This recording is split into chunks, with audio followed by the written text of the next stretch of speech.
이스라엘과 미국의 전격적인 합동 공습으로 이란의 최고 지도자인 아야톨라 알리 하메네이가 테헤란 관저에서 사망한 사건이죠. 정말 전례가 없는 엄청난 충격파를 던진 사건입니다. 그러니까요. 그런데 제가 이 여러 소스들을 분석하다 보니까 머릿속을 도저히 떠나지 않는 아주 큰 의문이 하나 생기더라고요. 어떤 부분이었죠? 한 국가의 절대 권력자가 그것도 외부의 공격으로 사망을 했는데 왜 이란 거리에서는 거대한 축제 같은 환호성 그리고 극심한 공포의 공황 상태 이 두 가지가 동시에 발생했을까요? 바로 그 상반된 반응이 이번 사건의 본질을 꿰뚫는 가장 중요한 열쇠라고 할 수 있죠. 열쇠요? 네, 이게 단순히 독재자 한 명의 죽음으로 끝나는 게 아니거든요. 한 사회가 수십 년간 억눌러 왔던 폭발 직전의 감정, 그리고 중동이라는 화약고의 국제적 역학관계가 아주 정확히 한 지점에서 콱 하고 충돌한 겁니다. 그래서 오늘 우리는 하메네이가 37년간 대체 어떻게 이란을 철권 통치해왔는지, 또 이번 공습을 둘러싸고 미국과 이스라엘 그리고 이란은 각각 어떤 명분과 복수를 내세우고 있는지 객관적으로 쫙 분해를 해볼 겁니다. 좋습니다. 나아가서 이 사건이 전 세계의 룰을 어떻게 뒤흔들 파급력을 가지는지도 짚어봐야겠죠? 당연하죠. 그 파급력이 당장 우리 삶에도 영향을 미칠 수 있으니까요. 네. 어떤 정치적 편견도 배제하고 철저히 사실과 그 이면의 맥락에만 집중해서 이 상황을 해부해 보겠습니다. 우선 그 공습 직후 가장 혼란스러웠을 이란의 그날 밤 거리 풍경으로 한번 들어가 보죠. 네, 외신 보도나 현지 영상 소스들 보면 정말 역동적이더라고요. 그쵸. 상황이 진짜 초현실적일 정도입니다.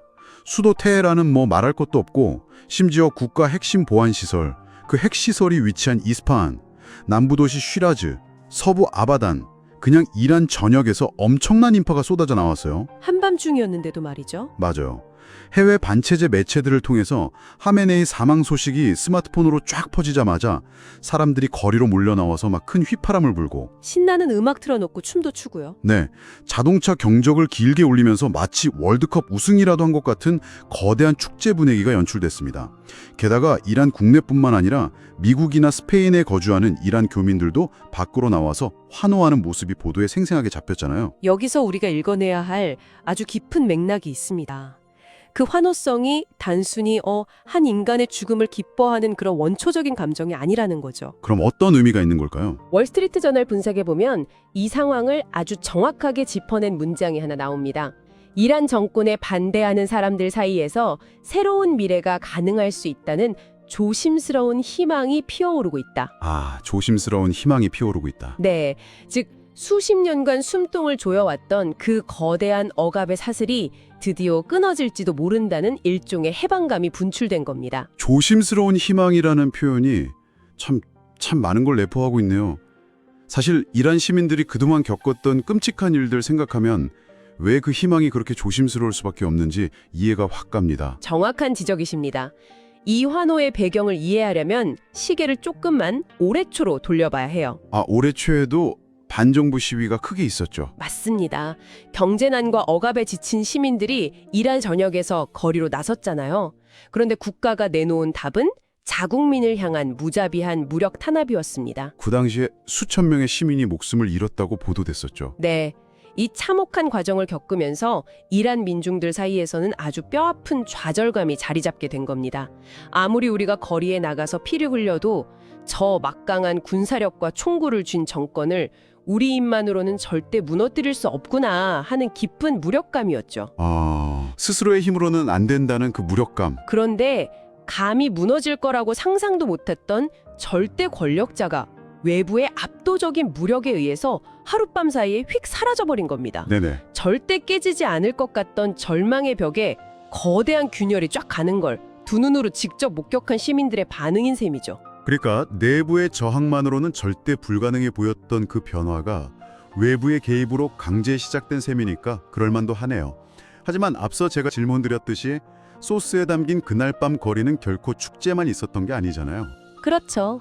완전히 반대편의 모습도 뚜렷했습니다. 네, 극도의 공황 상태에 빠진 시민들 모습이 구체적으로 포착이 됐거든요.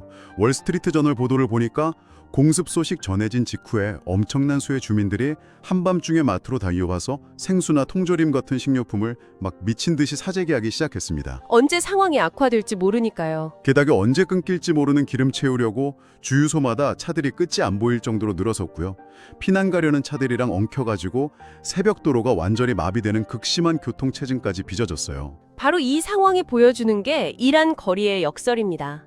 억압적인 정권이 무너지는 건 그들의 가장 간절한 소망이었지만 그게 곧 내 나라가 전쟁터가 되는 것을 의미한다면 이야기가 완전히 달라지거든요. 아, 전쟁터가 된다는 공포. 네, 시민들은 독재의 끝을 알리는 성냥불이 켜진 거에는 환호하면서도 동시에 자신들이 지금 앉아있는 곳이 언제 빵 터질지 모르는 화약고라는 사실에 공포를 느끼는 겁니다. 진짜 그럴 수밖에 없겠네요. 전면전이 벌어지고 외세가 본격적으로 개입하게 되면 결국 가장 먼저 피를 흘리고 일상이 파괴되는 건 평범하고 무고한 시민들이라는 사실을 그 누구보다도 잘 알고 있으니까요. 그 모순적인 감정이 정말 뼈저리게 와닿습니다. 한쪽에서는 자유를 축하하며 춤을 추고 다른 한쪽에서는 당장 내일 먹을 식량하고 도망칠 기름을 구해야 하는 이 극단적인 모습. 자, 그렇다면 이런 극단적인 상황을 초래한 양국 지도부의 생각은 어떨까요? 양측의 입장은 정말 팽팽하게 맞서고 있죠. 거리 시민들이 느끼는 그 전쟁의 공포가 결코 과장이 아니라는 게 양측의 공식 발표를 보면 너무 명확해집니다. 우리는 철저한 관찰자로서 양쪽이 내세우는 논리, 그리고 명분을 있는 그대로 한번 살펴볼게요. 네, 좋습니다. 먼저 미국과 합동공습을 단행한 이스라엘 측 입장을 보죠. 베냐민 네타냐후 총리의 공식 발표가 있었는데요. 네타냐후 총리는 이번 작전을 단순히 적국 지도자 암살이 아니라 이란의 정권이 제기하는 실존적 위협을 제거하기 위한 작전이라고 아주 명확하게 규정했습니다. 여기서 우리가 주목해야 할 지점이 있습니다. 네타냐후 총리가 타격의 정당성을 대체 누구에게 호소하고 있는가 하는 부분입니다. 누구에게 호소하고 있나요? 그는 이란 정권이 그동안 이스라엘인들의 피를 흘리게 하고 수많은 미국인을 살해했다고 강조한 것에 그치지 않았어요. 매우 의도적으로 이란 정권은 자국민인 이란 국민들까지 잔혹하게 학살했다. 이렇게 덧붙였거든요. 맞아요. 그 대목을 꼭 짚고 넘어가야 합니다. 네타냐후 총리가 한 발 더 나아가서 이런 말도 했잖아요. 이번 공습이 용감한 이란 국민이 자신의 운명을 개척할 수 있는 여건을 조성할 것이다. 네, 그 발언의 의미가 아주 큽니다. 즉, 자신들의 군사적 개입이 이란 내부의 민주화 그리고 자유를 위한 발판을 마련해 주었다고 주장하면서 이번 공습의 도덕적 명분까지 선점하려는 그런 전략적인 발언으로 해석해 볼 수 있겠네요. 정확합니다. 명분을 선점하려는 고도의 정치적 수사죠. 그렇다면 졸지에 머리를 잃은 이란은 이 상황을 어떻게 받아들이고 있을까요? 당연하게도 즉각적이고 아주 등골이 서늘해질 만큼 살벌한 경고가 쏟아졌습니다. 이란의 입장은 이란 체제의 진짜 무력이자 심장이라고 할 수 있는 조직, 바로 이슬람 혁명수비대 IRGC의 공식 성명을 통해 나왔습니다. 혁명 수비대요. 일반 군대랑은 다른 건가요? 완전히 다릅니다. 여러분, 여기서 혁명수비대는 국경을 방어하는 일반 정규군이 아니에요. 이들은 이슬람 혁명의 이념을 수호하고 정권 그 자체를 보호하기 위해서 만들어진 최정예 군사 조직입니다. 게다가 정치, 경제까지 꽉 장악한 실세 중의 실세죠. 아, 정권 호위무사 같은 거군요. 맞습니다. 이 혁명수비대가 성명을 내고 미국과 이스라엘을 향해 가혹하고 단호하려 후회하게 할 처벌을 내리겠다고 경고했어요. 후회하게 할 처벌이요? 네, 특히 우리가 귀 기울여야 할 정말 섬뜩한 대목이 있는데요. 이란군 역사상 가장 파괴적인 공격이 미국과 이스라엘 테러 분자들의 기지를 향해 곧 가해질 것이다. 이렇게 예고했다는 점입니다. 이란군 역사상 가장 파괴적인 공격이라 당장 내일 중동 전역에 미사일비가 막 쏟아져도 이상하지 않을 만큼 긴장감이 너무 팽팽하네요. 사실상 전면전을 불사하겠다는 의지로도 읽힙니다. 게다가 이 절대 권력자가 사망한 초유의 사태 속에서도 이란 국가 시스템이 완전히 붕괴하지 않고 곧바로 플랜 B를 가동했다는 점도 눈여겨볼 만하더라고요. 네, 권력의 공백을 최소화하려는 움직임이었죠. 소스를 확인해 보니까 이란 정부가 하메네이 사망 직후에 즉각적으로 헌법에 명시된 임시 지도부 체계를 가동했더라고요. 맞습니다. 권력의 거대한 진공 상태를 막고 내부의 동요를 꽉 통제하기 위한 아주 신속한 조치였어요. 이란 국영매체 발표를 보면 이란 대통령, 사법부 소장, 그리고 헌법수호위원회 소속 이슬람 율법학제 1인 이렇게 딱 3명으로 구성된 임시위원회가 최고 지도자의 직무를 대행하게 됐습니다. 3인위원회 체제로 돌아가는 거군요. 네, 그런데 여기서 이슬람 율법학자가 포함된 헌법수호위원회라는 조직, 이 조직의 성격을 아는 게 굉장히 중요합니다. 어떤 조직인데요? 이들은 단순히 법을 해석하는 일반적인 헌법재판소가 아니에요. 이란의 모든 법안, 그리고 선거 후보자들이 그 엄격한 이슬람 율법에 부합하는지 깐깐하게 걸러내는 막강한 종교 검열기관입니다. 아, 검열기관이군요. 네, 이들이 비상위원회에 포함됐다는 것은 이런 국가 비상사태 속에서도 강경파 종교 지도자들이 결코 국정의 운전대를 놓지 않겠다, 체제를 강고하게 유지하겠다는 아주 강력한 의지를 보여주는 대목이죠. 위기 상황일수록 원래 통치 시스템을 더 강하게 조이겠다는 뜻이네요. 자, 여러분. 여기까지 오면 자연스럽게 이 질문이 딱 떠오르실 겁니다. 대체 아야톨라 알리 하메네이라는 인물이 도대체 누구였기에 그의 죽음 하나로 전 세계 지정학적 지형이 흔들리고 국가는 비상사태에 돌입하며 시민들은 춤을 추면서 동시에 사재기를 하는 걸까? 그가 가졌던 권력의 무게를 이해해야 이 모든 상황이 하나의 퍼즐처럼 맞춰지죠. 맞습니다. 하메네이는 1979년 이슬람 혁명으로 신정체제가 수립된 이후에 성직자 출신으로는 최초로 이란 대통령에 당선된 인물입니다. 출발부터 남달랐네요. 네, 그리고 1989년부터 지금까지 무려 37년이라는 긴 세월 동안 이란을 철권 통치해왔어요. 단순한 정치적 상징, 얼굴 마담 이런 게 절대 아니었습니다. 그가 행사한 신권 통치의 실질적인 힘을 보면 정말 입이 떡 벌어집니다. 그는 국가의 모든 무력을 통제하는 군 통수권자였고요. 심지어 국민이 직접 뽑은 대통령조차도 자기가 임명하거나 해임할 수 있는 절대적인 권한을 독점하고 있었어요. 국민이 뽑은 대통령을 해임할 수 있다고요? 네, 국가의 모든 중대사가 그의 승인 없이는 단 한 발짝도 나아갈 수 없는 말 그대로 무소불위의 존재, 살아있는 권력의 찐 정점이었죠. 와, 37년의 절대 권력. 한 사람이 이렇게 오랜 시간 국가의 모든 걸 통제했다면 그 사회에는 정말 지울 수 없는 깊은 흉터가 남기 마련이잖아요. 당연하죠. 그 상처가 지금의 분노를 만든 겁니다. 소스들을 통해서 확인한 그의 통치 방식은 그야말로 철저한 탄압의 역사였습니다. 엄격한 이슬람 율법을 국가 통치의 절대적 무기로 삼았죠. 그걸로 여성, 소수자, 반대파의 숨통을 계속 조여왔습니다. 여러분의 기억을 조금만 되살려 볼게요. 당장 2022년에 전 세계를 경악하게 만들었던 아주 충격적인 사건이 있었죠. 그 사건이요? 네, 히잡을 규정대로 쓰지 않았다는 이유로 도덕경찰에게 체포됐던 22살 여대생 마흐사 아미니가 의문사한 사건입니다.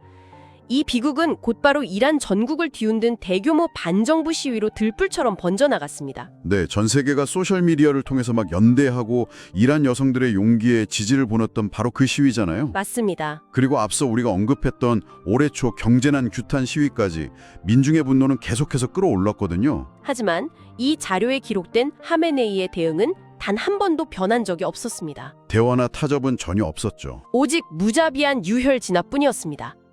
방금 말씀드린 그 최정예 부대, 이슬람 혁명 수비대를 동원해서 거리의 시위대를 실탄과 폭력으로 그냥 짓밟았어요. 국제인권단체들 관측 자료를 보니까 이 일련의 시위 진압 과정에서 발생한 희생자 수만 무려 3만 6천여 명에 달한다고 합니다. 3만 6천 명. 여러분, 이것은 단순한 통계 숫자가 아닙니다. 국가 권력에 의해서 목숨을 잃은 3만 6천 개의 우주예요. 국민들이 기본적인 인권, 그리고 살려달라는 생존권을 요구하다가 이렇게 거대한 규모로 목숨을 잃었다는 것, 이 체제의 잔혹성을 여실히 보여주는 증거죠. 정말 끔찍한 비극이네요. 소리에서 피를 흘리며 쓰러져가는 와중에도 그는 대국민 연설에서 이렇게 선언했어요. 뭐라고 했나요? 일부 파괴범들이 미국 대통령을 기쁘게 하기 위해 자기 나라의 건물을 부수고 있다. 와, 자국민 3만 6천 명이 희생되는 유혈 사태의 진짜 원인을 국민의 고통이 아니라 미국이라는 외부의 적으로 싹 돌려버린 거군요. 전형적인 책임 전가죠. 외부의 적을 만들어서 내부의 붕괴를 막으려는 독재자의 아주 낡고 고전적인 수법입니다. 네, 그런데 이 소스들을 다 쭉 연결해 보니까 이 상황 전체를 관통하는 가장 극적이고 기막힌 아이러니가 하나 딱 숨어 있더라고요. 어떤 아이러니죠? 하메네이는 아주 오랜 세월 동안 국제사회의 살인적인 경제 제재를 받으면서도 끝끝내 핵 개발을 고수했습니다. 그러면서 미국과 일촉즉발의 긴장 상태를 계속 유지해왔죠. 그런데 정작 그가 사망한 시점, 그게 언제였냐? 아, 그 타이밍 말씀이시군요. 네, 바로 그 팽팽하게 대립하던 미국 등 서방 국가들과 제3차 핵협상을 제기한 지 불과 이틀 만이었습니다. 단 48시간 만에요. 이 타이밍이 주는 지정학적 의미는 정말 엄청납니다. 보통 국가 간의 핵 협상 테이블이 열린다는 건 양측이 최소한의 대화 의지를 보이고 긴장이 조금은 완화되는 국면으로 접어들었다는 신호로 해석이 되잖아요. 그렇죠. 대화를 하겠다는 거니까요. 그런데 그 협상 재개 버튼이 눌린 지 단 48시간 만에 이란의 최고 지도자가 미군과 이스라엘의 합동 공습으로 관저에서 폭사한 겁니다. 이건 마치 체스판 위에서 말 몇 개 움직이면서 막 서로 눈치 싸움을 팽팽하게 하고 있었는데 갑자기 누군가 체스판 자체를 확 뒤엎고 불태워버린 것과 같은 충격적인 상황 전개예요. 진짜 협상 테이블에 앉자마자 미사일이 날아든 셈이네요. 역사의 타이밍이란 건 정말 한 치 앞을 내다볼 수 없는 것 같습니다. 자, 여러분, 그렇다면 이 모든 복잡한 소스들이 우리에게 던지는 진짜 의미는 무엇일까요? 오늘 우리가 참 많은 이야기를 나눴죠. 네, 오늘 우리는 37년간 절대 권력을 휘두른 독재자의 갑작스러운 죽음이라는 거대한 사건을 여러 각도에서 뜯어보았습니다. 테헤란의 밤거리에선 억압에서 풀려날지 모른다는 희망의 춤판, 그리고 당장 내일 전쟁이 터질지 모른다는 공포의 사재기가 막 엉켰습니다. 이스라엘은 실존적 위협 제거와 이란 국민의 자유를 공습의 명분으로 내세웠고요. 반면 이란의 혁명 수비대는 역사상 가장 파괴적인 보복을 벼르고 있는 상황입니다. 그 사이 3인으로 구성된 비상위원회는 아주 위태롭게 국가 시스템의 운전대를 꽉 붙잡고 있고요. 이 일련의 사태는 여러분의 일상과 동떨어진 저 먼 중동 한 구석의 해외 뉴스가 절대 아닙니다. 당장 전 세계 석유 몰동약의 동맥이 위협받으면서 글로벌 경제, 그리고 우리가 매일 넣는 기름값이 요동칠 겁니다. 지정학적 안정성도 완전히 새로운 시험대에 올랐죠. 무엇보다 이 사건은 아주 보편적이고 묵직한 질문을 우리에게 던져줍니다. 강압적으로 짓눌려 있던 사회에서 하루아침에 절대 권력의 거대한 진공 상태가 발생했을 때 그 빈자리를 채우는 것은 과연 무엇인가 하는 통찰이죠. 그렇습니다. 독재자가 갑자기 사라졌다고 해서 그 사회의 모든 문제가 마법처럼 뿅 하고 민주주의로 직행하는 건 아니니까요. 자, 여러분, 오늘 이 집중분석을 마무리하면서 여러분 스스로 곰곰이 곱씹어 보실 만한 화두를 하나 던지고 싶습니다. 네, 아주 중요한 질문이 될 것 같네요. 과연 네타냐후 총리의 말처럼 절대 권력자가 사라진 이란의 민중들은 수십 년간 이어진 오랜 억압의 사슬을 끊고 드디어 스스로의 운명을 개척하는 새로운 역사를 쓰게 될까요? 아니면 여전히 국가의 막강한 무력을 손에 쥐고 가장 파괴적인 보복을 다짐하고 있는 그 이슬람 혁명 수비대가 그 권력의 진공 상태를 더 크고 잔혹한 폭력과 통제로 채워버리게 될까요?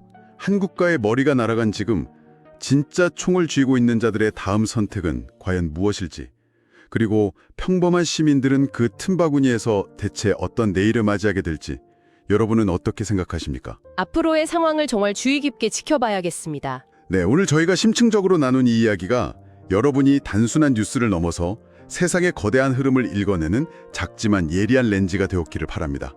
끝까지 함께해 주신 여러분 감사합니다.